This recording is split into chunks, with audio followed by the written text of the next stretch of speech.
ರೈತ ಪರವಾದಂತ ಪಾದಯಾತ್ರೆ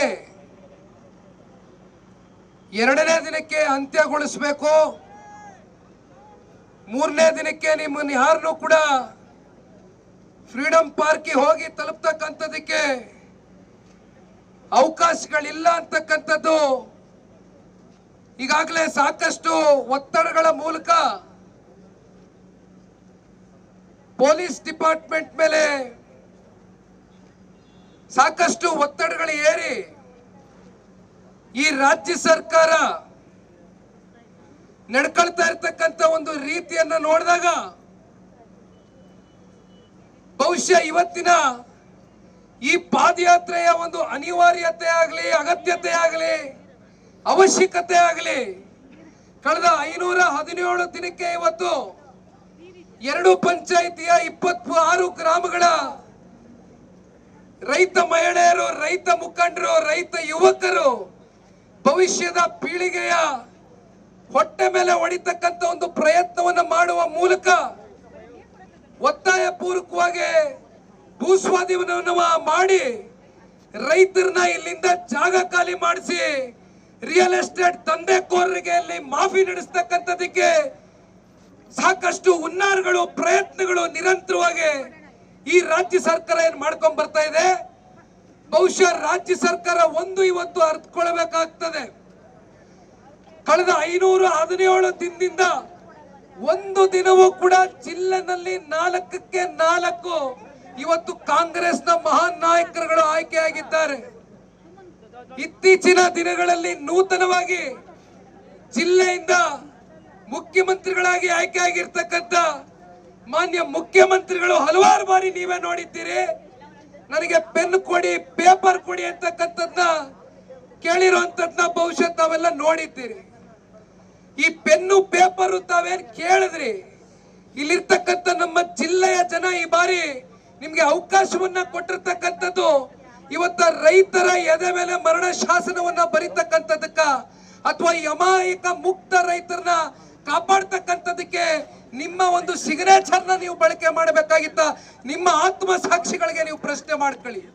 ಇವತ್ತು ನಾವು ಇಲ್ಲಿಯವರೆಗೂ ಬಂದು ಅಥವಾ ಫ್ರೀಡಂ ಪಾರ್ಕ್ಗೆ ಹೋಗಿ ಈ ಒಂದು ಪಾದಯಾತ್ರೆಯನ್ನ ಹಮ್ಮಿಕೊಂಡಿದ್ದೇವೆ ಅಂತಕ್ಕಂಥದ್ದಾದ್ರೆ ಅದಕ್ಕೆ ಮುಖ್ಯವಾದ ಕಾರಣಕರ್ತರು ಜಿಲ್ಲೆನಲ್ಲಿ ಆಯ್ಕೆಯಾಗಿರ್ತಕ್ಕಂಥ ಶಾಸಕರು. ವಿಶೇಷವಾಗಿ ಈ ಕ್ಷೇತ್ರದಲ್ಲಿ ಇತ್ತೀಚಿನ ದಿನಗಳಲ್ಲಿ ನೂತನವಾಗಿ ಮಂತ್ರಿಗಳಾಗಿ ಆಯ್ಕೆ ಆಗಿದ್ದಾರೆ. ಯಾರೇ ಮಂತ್ರಿಗಳಾಗಿ ಆಯ್ಕೆ ಆಗಲಿ, ನಮ್ಮ ಜಿಲ್ಲೆಯಿಂದ ಮುಖ್ಯಮಂತ್ರಿಗಳ ಆಯ್ಕೆ ಆದ್ರು.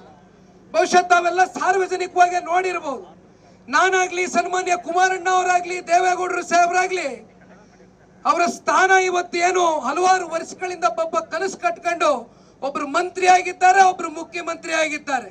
ನಾವೇನು ಹೊಟ್ಟೆ ಕಿಚ್ಚು ಪಟ್ಕೊಳ್ತಕ್ಕಂಥ ಜನ ಅಲ್ಲ. ಒಳ್ಳೆ ಕೆಲಸ ಮಾಡಿ ಅಂತ ಶುಭ ಹಾರೈಸಿದ್ವಿ. ಆದ್ರೆ ನೀವೇನು ಮಾಡಿದ್ರಿ? ಅಪ್ಪಿತಪ್ಪಿ ಏನಾದ್ರೂ ಒಂದು ದಿನ ನೀವು ಇಲ್ಲಿ ತಲೆ ಹಾಕಿ ಮಲಗಿದ್ರ? 515 ದಿನಗಳಿಂದ ಇವತ್ತು ಇಲ್ಲಿರ್ತಕ್ಕಂಥ ರೈತಾಪಿ ಮಹಿಳೆ, ರೈತ ಹಿರಿಯರು, ಯುವಕರು ಎಲ್ಲರೂ ಕೂಡ ಇವತ್ತು ಬೀದಿಲಿ ಕೂತಿದ್ದಾರೆ ಆ ಪ್ರತಿಭಟನಾ ಸ್ಥಳದಲ್ಲಿ. ಯಾರಾದ್ರೂ ಕೇಳ್ತಾ ಇದ್ದೀರಾ ಆ ರೈತರ ಕೂಗನ್ನ? ಇಂಥ ಸಂದರ್ಭದಲ್ಲಿ ನಾನು ಹೇಳ್ತಕ್ಕಂಥದ್ದು, ಮಾನ್ಯ ಶಾಸಕರೇ, ದಯವಿಟ್ಟು ಹಲವಾರು ಬಾರಿ ತಾವು ಮಾಧ್ಯಮಗಳಲ್ಲಿ ಈ ವಿಚಾರಕ್ಕೆ ಸಂಬಂಧಪಟ್ಟಂತೆ ಸಂದರ್ಶನವನ್ನ ಕೊಟ್ಟಿರೋದನ್ನ ನಾವು ನೋಡಿದ್ದೇವೆ. ಸಂತೆ ಭಾಷಣ ಮಾಡಬೇಡಿ. ಸುಳ್ಳನ್ನ 100 ಬಾರಿ ಹೇಳಿ ತಲೆ ಮೇಲೆ ಹೊಡೆದಂಗೆ ಹೇಳಿದ್ರೆ ಅದು ಸತ್ಯ ಆಗಿ ಸಾಬೀತು ಮಾಡ್ತೀನಿ ಅಂತಕ್ಕಂಥ ಈ ನಿಮ್ಮ ಉದ್ದಟತನವನ್ನ ಮುರಿತಕ್ಕಂಥದ್ದಕ್ಕೆ ಜಿಲ್ಲೆಯ ಜನ, ತಾಲೂಕಿನ ಜನ ಮುಂದಿನ ದಿನಗಳಲ್ಲಿ ಸಜ್ಜಾಗಿದ್ದಾರೆ. ಎಚ್ಚರಿಕೆ ಇರಲಿ. ಸಾಕಷ್ಟು ಇವತ್ತು ನಾನು ತಾಂತ್ರಿಕವಾದಂತ ವಿಚಾರಗಳನ್ನ ಇವತ್ತು ಮಾತನಾಡಬಲ್ಲ. ಕೂಡದಿಂದ ಯಾಕೆ ನೀವು ಈ ಅಕ್ವಿಸಿಷನ್ ಮಾಡಿದ್ರಿ? 1987ರ ಕೂಡ ಆಕ್ಟ್ ಅಲ್ಲಿ ಯಾಕೆ ಅಕ್ವಿಸಿಷನ್ ಮಾಡಿದ್ರಿ ಅಂದ್ರೆ, ಕೂಡ ಆಕ್ಟ್ ಅಂದ್ರೆ ಏನು ಅಂತ ನನಗೆ ಗೊತ್ತಿಲ್ಲ, ತಿಳ್ಕೊಬಂದು ಮಾತಾಡ್ತೀನಿ ಅಂತಾರೆ. ನಿಖಿಲ್ ಬರ್ಲಿ ನಾ ಮಾತಾಡ್ತೀನಿ ಸಂದರ್ಶನದಲ್ಲಿ ಅಂತಾರೆ. ದಯವಿಟ್ಟು ಕೂಡ ಆಕ್ಟ್ ಅಲ್ಲಿ ಯಾಕೆ ಮಾಡಿದ್ರಿ? ಕೂಡ ಅಂದ್ರೆ ಏನು? ಯಾಕೆ 2013ರ LARR ಆಕ್ಟ್ ಅಂದಿನ ಡಾಕ್ಟರ್ ಮನಮೋಹನ್ ಸಿಂಗ್ ಜೀರವರು ನಿಮ್ಮ ಕಾಲಘಟ್ಟದಲ್ಲೇ ನಿಮ್ಮ ಸರ್ಕಾರ ಇದ್ದಂತ ಸಂದರ್ಭದಲ್ಲಿ ತಗೊಂಡ್ಬಂದಂತ ಆ ಒಂದು ಅಕ್ವಿಸಿಷನ್ ಆಕ್ಟ್ ಅನ್ನ ನೀವು ಯಾಕೆ ಇದ್ರಲ್ಲಿ ಬಳಸಲಿಲ್ಲ? ಸೋಷಿಯಲ್ ಇಂಪ್ಯಾಕ್ಟ್ ಅಸೆಸ್ಮೆಂಟ್ ಸರ್ವೆನ ಗಾಳಿಗೆ ತೂರ್ತೀರಿ, ಎನ್ವಿರಾನ್ಮೆಂಟಲ್ ಇಂಪ್ಯಾಕ್ಟ್ ಅಸೆಸ್ಮೆಂಟ್ ಸರ್ವೆನ ಗಾಳಿಗೆ ತೂರ್ತೀರಿ, ಎಲ್ಲವನ್ನ ಗಾಳಿಗೆ ತೂರಿದ್ದೀರಿ. ಇವೆಲ್ಲ ದಾಖಲಾತಿಗಳನ್ನ ನಾವು ಎಲ್ಲಿ ಮುಂದಿಡಬೇಕು ಅಲ್ಲಿ ಇಡ್ತೀರಿ. ನಾವು ಹಿಂದೆಯೂ ಕೂಡ ನಮ್ಮ ರೈತಾಪಿ ಮಹಿಳೆಯರಿಗೆ, ನಮ್ಮ ತಾಯಂದ್ರಿಗೆ, ನಮ್ಮ ಅಕ್ಕಂದಿರಿಗೆ, ನಮ್ಮ ತಂಗಿದಿರಿಗೆ, ಭವಿಷ್ಯದ ನಮ್ಮ ಪೀಳಿಗೆಗಳಿಗೆ ಒಂದು ಮಾತನ್ನ ಕೊಟ್ಟಿದ್ದೆ. ಬೈರಮಂಗಲ ಭಾಗದಲ್ಲಿ ಸುಮಾರು 11 ಕಿಲೋಮೀಟರ್ ಪಾದಯಾತ್ರೆಯನ್ನ ಮಾಡಿದಾಗ ಹೊಸೂರು ಗ್ರಾಮದ ಕೊನೆಯ ಗ್ರಾಮದಲ್ಲಿ ಹೇಳಿದ್ದೆ, ದೇವೇಗೌಡರ ಕುಟುಂಬ ಸನ್ಮಾನ್ಯ ಕುಮಾರಣ್ಣ ಅವರ ಹಾದಿಯಾಗಿ ದೇವೇಗೌಡರ ಸಾಹೇಬರ ಒಂದು ಮಾರ್ಗದರ್ಶನದಲ್ಲಿ ನೀವೆಲ್ಲರೂ ಕೂಡ ಗಟ್ಟಿ ನಿಲುವಿಂದ ಒಟ್ಟಾಗಿ ಒಗ್ಗಟ್ಟಾಗಿ ನಿಲ್ಲಿ. ಕಾನೂನಿನ ಹೋರಾಟ, ಕಾನೂನಿನ ಮೂಲಕ ಇವತ್ತು ನಿಮಗೆ ಜಯ ಸಿಗ್ತಕ್ಕಂಥ ದಿನ ಬಹಳ ದೂರ ಇಲ್ಲ ಅಂತಕ್ಕಂಥದ್ನ ಹೇಳಿದ್ದೆ. ತಾವೆಲ್ಲರೂ ಕೂಡ ಇವತ್ತು ಕಾನೂನಿನ ಹೋರಾಟಕ್ಕೆ ಮುಂದಾಗಿದ್ದೀರಿ. ಕಾನೂನಿನ ಹೋರಾಟದಲ್ಲಿ 100ಕ್ಕೆ 100 ಆ ತಾಯಿ ಚಾಮುಂಡೇಶ್ವರಿ ರೈತರಿಗೆ ಜಯ ತಂದು ಕೊಡ್ತಾಳೆ ನಮ್ಮ ತಾಯಿ ಅಂತಕ್ಕಂಥ ಅಚಲವಾದಂತ ಒಂದು ನಂಬಿಕೆ, ವಿಶ್ವಾಸ ನಾನು ಇಟ್ಕೊಂಡಿದ್ದೇನೆ. ಇವತ್ತು ಬಹಳ ಜನ ಪೊಲೀಸರು ಎಲ್ಲೂ ಬಂದು ನಿಂತಿದ್ದಾರೆ. ಬಹುಶಃ ತಾವೆಲ್ಲರೂ ಕೂಡ ಇವತ್ತು ರೈತರ ಮಕ್ಕಳೇ. ಇವತ್ತು ನಿಮ್ಮಲ್ಲೇ ಯಾರಾದ್ರೂ ನಿಮ್ಮ ತಂದೆ ತಾಯಿದು, ನಿಮ್ಮ ಅಜ್ಜ ಮುತ್ತಜ್ಜ, ನಿಮ್ಮ ಅಜ್ಜಿದು ಯಾರ್ದಾದ್ರೂ ಇವತ್ತು ಜಾಗ ಈ ರೀತಿ ಬಲವಂತವಾಗಿ ವಶಪಡಿಸ್ಕೊಳ್ತಕ್ಕಂತ ಒಂದು ಪ್ರಯತ್ನ ರಾಜ್ಯ ಸರ್ಕಾರ ಮಾಡಬೇಕಾದ್ರೆ ನಿಮ್ಮ ಮನಸ್ಸಲ್ಲೂ ಕೂಡ ಕಿರಿಕಿರಿ ಇದೆ, ನಿಮಗೂ ಕೂಡ ಸಮಾಧಾನ ಇಲ್ಲ ನಮ್ಮನ್ನು ತಡೆಯೋದಕ್ಕೆ.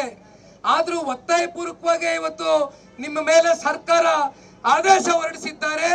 ನಿಮ್ಮ ಅಂತಿಮವಾಗಿ ಸರ್ಕಾರಕ್ಕೆ ತಲೆಬಾಗಬೇಕಾಗಿರ್ತಕ್ಕಂಥ ಸಂದಿಗ್ಧ ಪರಿಸ್ಥಿತಿಯಲ್ಲಿ ಒಳಗಾಗಿದ್ದೀರಿ. ನಾನು ನಿಮ್ ಯಾರನ್ನು ಕೂಡ ದೂಷಣೆ ಮಾಡೋದಿಲ್ಲ.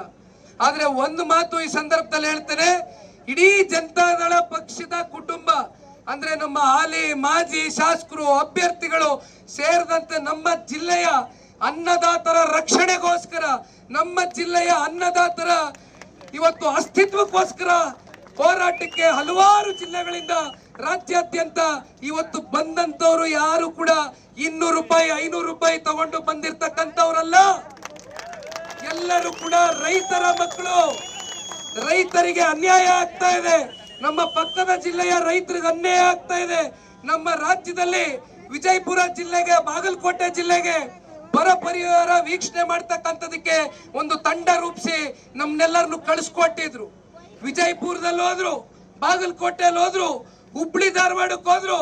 ಬಿಡದಿ ರೈತರನ್ನ ಉಳಿಸಿ ಸರ್, ಅವ್ರ ಕಷ್ಟ ನೋಡಕ್ ಆಗ್ತಾ ಇಲ್ಲ ರೀ ನಿಖಿಲ್ ಅವ್ರೆ ಅಂತ ಅಲ್ಲಿರ್ತಕ್ಕಂಥ ರೈತರ ಕೂಗು ಇವತ್ತು ಇಲ್ಲಿರ್ತಕ್ಕಂಥ 26 ಹಳ್ಳಿಯ ರೈತರ ಆತ್ಮವಿಶ್ವಾಸದ ಬಲವನ್ನ ಇವತ್ತು ಹೆಚ್ಚಿಸ್ತಾ ಇದೆ.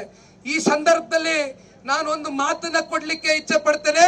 ಇವತ್ತು ಎಲ್ಲರೂ ಕೂಡ ನಮ್ಮ ಶಾಸಕ ಮಿತ್ರರು ಅತ್ಯಂತ ಗಟ್ಟಿ ಧ್ವನಿಯಿಂದ, ಸ್ಪಷ್ಟ ನಿರ್ಧಾರದಿಂದ ಇವತ್ತು ನಿಮ್ಮ ಮುಂದೆ ಬಂದು ನಿಂತಿದ್ದೇವೆ. ಮೊದಲನೇ ದಿನ ಕೇಂದ್ರದ ಸಚಿವರು ಸನ್ಮಾನ್ಯ ಕುಮಾರಣ್ಣ ಅವರು ಬಂದಿದ್ರು. ಅವರು ಏನು ಸತ್ಯ ಶೋಧನಾ ವರದಿಯ ಬಗ್ಗೆ ನನ್ನ ಸಂಪೂರ್ಣವಾದಂತ ದಾಖಲಾತಿಗಳು ಸುಮಾರು 300-400 ಪುಟಗಳ ದಾಖಲಾತಿಗಳ ಬಗ್ಗೆ ಇಟ್ಕೊಂಡು ನಿಮ್ಮ ಮುಂದೆ ಪ್ರಸ್ತಾವನೆಯನ್ನ ಮಾಡಿದ್ದಾರೆ. ಯಾವ 2006ರಲ್ಲಿ ಕುಮಾರಸ್ವಾಮಿ ಅವ್ರ ಕೂಸು ಅಂತ ಇವತ್ತಿಗೂ ಕೂಡ ಅಪಪ್ರಚಾರ ಮಾಡ್ತಾ ಇದ್ದಾರೆ. ಅವತ್ತು ಈ ಒಂದು ಪ್ರಾಜೆಕ್ಟ್ ಆಗಬಾರ್ದು, ಇಂಟಿಗ್ರೇಟೆಡ್ ಟೌನ್ಶಿಪ್ ಆಗಬಾರ್ದು ಅಂತಕ್ಕಂತ ಒಂದು ವರದಿಯಲ್ಲಿ ತಾವು ಏನೇನು ಉಲ್ಲೇಖಿಸಿದ್ದೀರಿ, ಏನೇನು ಬರೆದಿದ್ದೀರಿ ಅಂತಕ್ಕಂಥದ್ದು ನಿಮ್ಗೆ ನೀವು ಆತ್ಮಾವಲೋಕನ ಮಾಡ್ಕೊಳ್ಳಿ ದಯವಿಟ್ಟು. ಯಾವುದು ಕೂಡ ನೀವು ಮರೆಸಲಿಕ್ಕೆ ಸಾಧ್ಯ ಇಲ್ಲ, ತಿರ್ಸ್ಲಿಕ್ಕೆ ಸಾಧ್ಯ ಇಲ್ಲ. ಎಲ್ಲವೂ ಕೂಡ ದಾಖಲೆಗಳಲ್ಲಿದೆ. ಪಾಪ ಬರ್ತಾರೆ ಇಲ್ಲಿರ್ತಕ್ಕಂಥ ಮಂತ್ರಿಗಳು ಮಾತಾಡ್ತಿದ್ರೆ ಜಾಗತಿಕ ಟೆಂಡರ್ ಕರೆದ್ಬಿಟ್ರು. ರೇ ಸ್ವಾಮಿ, ಜಾಗತಿಕ ಟೆಂಡರ್ ಕರೆದಾಗ ಸನ್ಮಾನ್ಯ ಕುಮಾರಣ್ಣ ಅವರ ನಮ್ಮ ಮಿತ್ರ ಪಕ್ಷ, ಅಂದಿನ ಮಿತ್ರ ಪಕ್ಷ, ಇಂದಿಗೂ ಮಿತ್ರ ಪಕ್ಷ ಆಗಿರ್ತಕ್ಕಂಥ ಭಾರತೀಯ ಜನತಾ ಪಾರ್ಟಿಯ ಸಮ್ಮಿಶ್ರ ಸರ್ಕಾರ ಕೆಡವಿದ್ರು, ಬಿದ್ದಿತ್ತು. ಜಾಗತಿಕ ಟೆಂಡರ್ನ ಕಾಲ್ ಮಾಡಿದಾಗ ರಾಷ್ಟ್ರಪತಿಗಳ ಆಡಳಿತ ಇತ್ತು. ಅದನ್ನ ಅಂಕಿ ಅಂಶ ಡೇಟ್ಗಳ ಸಮೇತವಾಗಿ ನಾವು ಹೇಳ್ತೇವೆ. ಸುಳ್ಳು ಹೇಳಬೇಡಿ. ಯಾಕೆ ನಿಮ್ಗಷ್ಟು ಆತಂಕ? ಕೋಟ್ಯಾಂತರ ರೂಪಾಯಿ ಖರ್ಚು ಮಾಡಿ ಜಾಹೀರಾತುಗಳು ಕೊಡ್ತೀರಿ, ಲಕ್ಷಾಂತರ ರೂಪಾಯಿ ಖರ್ಚು ಮಾಡಿ ಇಲ್ಲೆಲ್ಲ ವರ್ಡಿಂಗ್ಗಳನ್ನ ಹಾಕ್ತೀರಿ. ನಿನ್ನೆ ಇಷ್ಟ ದಿನ ಇಲ್ದೇ ಇದ್ದಿತ್ತು ಮಾನ್ಯ ಮುಖ್ಯಮಂತ್ರಿಗಳು 2 ಕೋಟಿ ಅಲ್ಲ 3 ಕೋಟಿ ಕೊಡ್ತೀನಿ ಆಫರು ಮತ್ತೊಂದು ಆಫರು, ಮತ್ತೊಂದು ಗ್ಯಾರಂಟಿ, 7ನೇ ಗ್ಯಾರಂಟಿ ಅಂತಾರೆ ನಾಳೆ ಬಿಟ್ರೆ ಇದನ್ನ. ರೇ ಸ್ವಾಮಿ, ಇಲ್ಲಿ ಯಾರು ಕೂಡ 2 ಕೋಟಿ 3 ಕೋಟಿ 10 ಕೋಟಿಗೆ ಯಾರು ಕೂಡ ಕೈ ಚಾಚ್ಕೊಂಡು ನಿಂತಿಲ್ಲ. ಒಂದರ್ಥ ಮಾಡ್ಕೊಳ್ಳಿ, 1 ಇಂಚು ಭೂಮಿನೂ ಕೂಡ ಇಲ್ಲಿರ್ತಕ್ಕಂಥ ಸಣ್ಣ ರೈತರು, ಅತಿ ಸಣ್ಣ ರೈತರು 1 ಎಕರೆ, ಅರ್ಧ ಎಕರೆ, ಗುಂಟ ಲೆಕ್ಕದಲ್ಲಿ ಇವತ್ತು ಜಮೀನನ್ನು ಇಟ್ಕೊಂಡಿದ್ದಾರೆ. ನೀವು ಕೊಡ್ತಕ್ಕಂತ ಜುಜುಬಿ ದುಡ್ಡನ್ನ ತಗೊಂಡು ಇವತ್ತು ಬೆಂಗಳೂರಿನಲ್ಲಿ ಏನಾದ್ರೂ ಒಂದು ಸೈಟ್ ಅನ್ನ ಖರೀದಿ ಮಾಡ್ಲಿಕ್ಕೆ ಆಗ್ತದ? ಗೌರವಿತವಾಗಿ ನಮ್ಮ ರೈತರು ಯಾಗೋ ಅಷ್ಟೋ ಇಷ್ಟೋ ದುಡಿಮೆ ಮಾಡ್ಕೊಂಡು, ಹಸ ಸಾಕೊಂಡು, ಮ್ಯಾಕೆ ಸಾಕೊಂಡು, ಒಂದಷ್ಟು ತರಕಾರಿ ಬೆಳ್ಕೊಂಡು, ಹಣ್ಣು ಬೆಳ್ಕೊಂಡು, ಹೂ ಬೆಳ್ಕೊಂಡು 30,000 40,000 50,000 ಆ ದುಡಿಮೆನಲ್ಲಿ ಅವ್ರ ಮಕ್ಕಳ ಭವಿಷ್ಯ ರೂಪಿಸ್ಕೊಂಡು ಸ್ವಾಭಿಮಾನದಿಂದ ಇರ್ತಕ್ಕಂಥ ನಮ್ಮ ಜಿಲ್ಲೆಯ ರೈತರನ್ನ ದುಡ್ಡಲ್ಲಿ ಅಳಿಬೇಡಿ ಮಾನ್ಯ ಮುಖ್ಯಮಂತ್ರಿಗಳೇ.